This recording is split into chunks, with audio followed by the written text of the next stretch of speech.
Today, the engine's going in the car. There's a few things I have to do. First, we're going to, of course, get it off the engine stand here.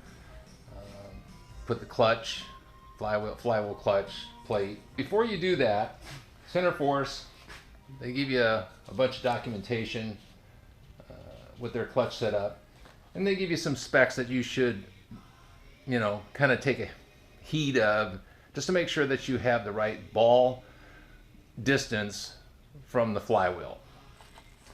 And the stock Ford setup they have posted is 3.650, and that is from the ball all the way to the front of the block saver, this plate. So I went ahead and measured this, the thickness of this. This is 0.065, and on the transmission, you're going to measure from the ball to this plate, and then we're going to add the 0.065 because I don't have that plate here. Otherwise, I can incorporate the two and just make one measurement. So what you'll do is you'll take your straight edge, and you'll put it up here, and you'll measure from the ball to the straight edge, backside here. Note that dimension, and then add the thickness of the plate, and that'll give you your overall distance. And you should be right at 3.650. The other thing that you need to do is to measure the flywheel from the surface here to the mounting surface here.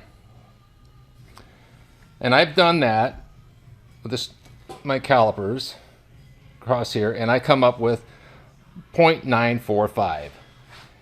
Then you can go to their sheet, and it says if you're between 0.910 and 0.960, be sure you have your pivot ball height to 3.650.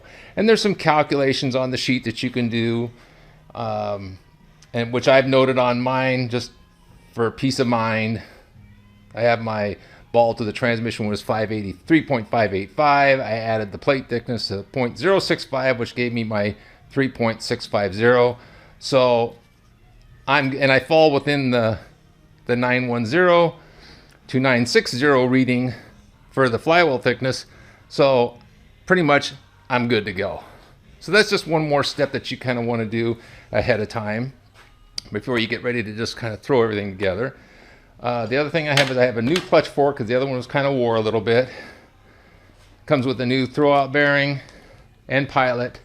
I have new clutch bolts and new flywheel bolts that I purchased, ARPs, and I've already sealed mine. I don't use the ARP seal. I have a thread locker, kind of anti-vibration sealant, almost like OEM, because the flywheel or the cranks on Fords are passed through to the oil sump, and you could have a leak, so that seals the threads as well. I also have my dowel pins, which I'll be putting in, and my transmission bell housing bolts. So I'm kind of getting ready.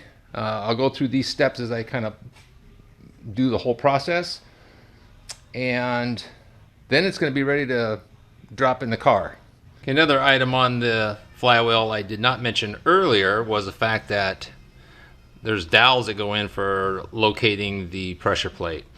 I went ahead and marked the 3 holes just so I know when I'm moving this around I'm going to get them in the right spot. They are shouldered, and there's a tool that they give you, they send with it, so you can put this on. You just, you're going to hammer that down and get it flush.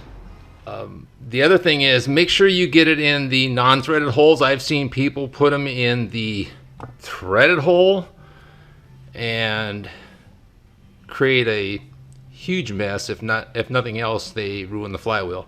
So be sure you get it in the smooth bore, and you can actually see down inside. There is a little shoulder, and it'll go down that far. Like I said though, this dowel pin fits in there, kind of like that. So you're only going to go down flush to the flywheel with it anyway. And I do have my safety glasses on and my earmuffs because it is loud. I also set the flywheel on a couple blocks because of the fact that it is kind of recessed here, and I like to make sure I get a firm surface that I'm pounding on and not just like concrete or a piece of steel. So I'm going to go ahead and get this one kind of lined up, and I give it a little tap to make sure that I'm in right, and then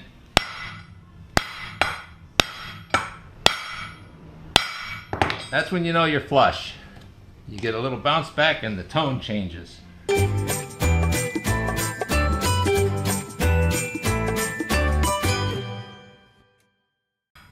Alright.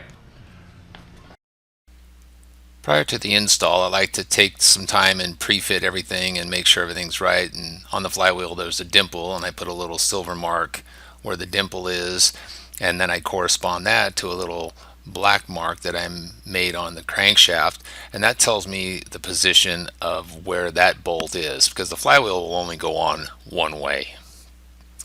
Another thing I do is make sure that you put the block saver spacer on before the flywheel, or you'll be taking everything back off and putting it back on.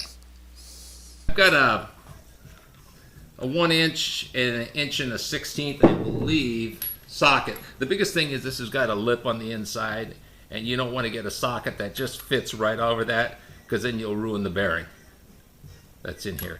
They're pre-lubed, but when I stick the engine in and I lube the transmission, I'll put a little grease around the pilot input shaft of the transmission. I like to lube the splines just a little bit, just to make things go a little bit easier.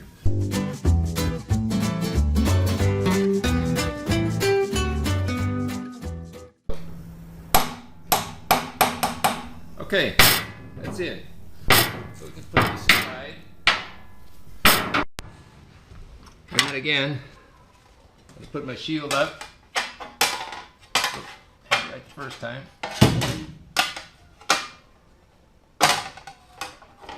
So my dowels are in.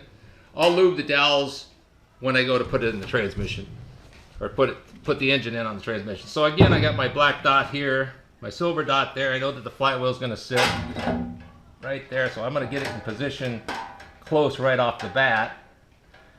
And then I'm going to take one bolt, and this stuff I use is really sticky. Kind of put it on, you let it sit for about 15 minutes, but I've had them sitting all night, so.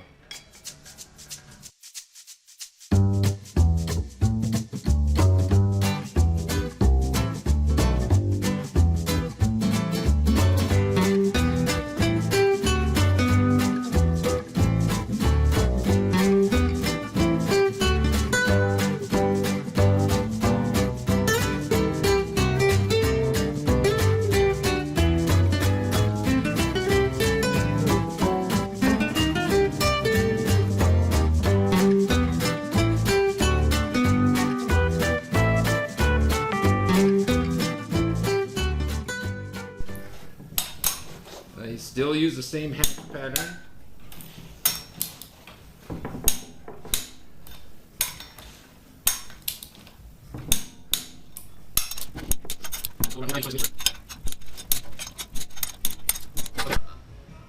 I've run across posts and videos, and I feel sorry for people, but rule of thumb, the disc hat always, I'm going to say 99.9% of the time, goes towards the cover, away from the flywheel. Because when you set it this way, oh, you can get it bolted up. It'll be a bugger. It'll bolt up, and then you'll get in the car and it won't release, and nobody can figure out why, and they end up pulling the transmission back out and saying, oh my gosh, yeah, that's right. Another nice thing that a lot of companies are doing, and they have for years, is they put a little sticker. Sometimes it's a little decal, sometimes it's like a painted on verbiage, and it says flywheel side, so it kind of helps you know that that goes towards the flywheel. The other thing I like to do is take some brake clean and make sure that I clean the surface of not only the disc but the flywheel. And I've already done that ahead of time, but you just spray it on, wipe it off with a cloth towel, paper towel, let it dry. Same thing, that just cleans all the grease and film off everything else. Another thing I did was, I have a little yellow dot, just for reference for everybody here that's watching. That's where the bolts are gonna go. Now this flywheel is set up for metric and standard. These are metric bolts that are going in. Sheet that came with it tells you what the torque is, 25. Use American, they're 35, so there's a difference. These are also a 10 millimeter 12-point hex. I suggest you get the right tool for that, or socket. So I just kind of marked where each one's going to go, and then on the pressure plate, I've kind of marked a little black line to coincide with where the dowel is. Now, usually I don't do this, but I'm just doing it to help people understand, like, that's just an easy way, it's an easy reference. So the next thing is, I'm going to put the cover, or the disc in, hat side, or there. They also come with a pilot tool. This has been one of the nicest things I've ever seen in clutch kits in years, because way back, a long time ago, we used to take old transmissions, cut the input shafts off, and save them, because that's how we lined up the clutches. So what I do is I just set it in the disc.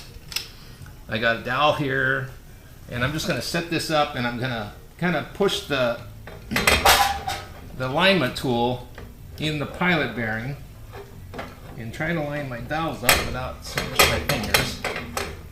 Got one started here.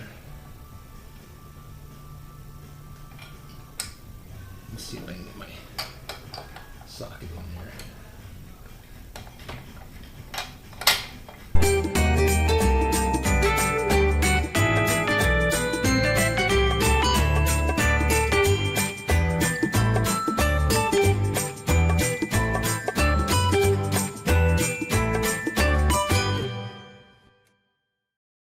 So now I'm going to make sure that this will slide in and out, and I go through this a few times as I'm tightening these down, just so that because you can get this caught. Use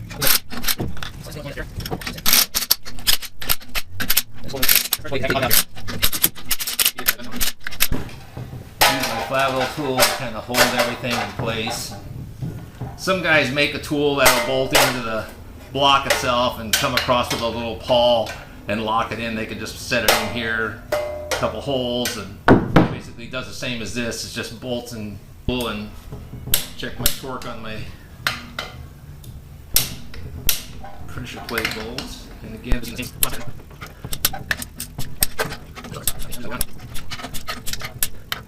and our pilot tool is perfectly aligned in order for us to make the transmission.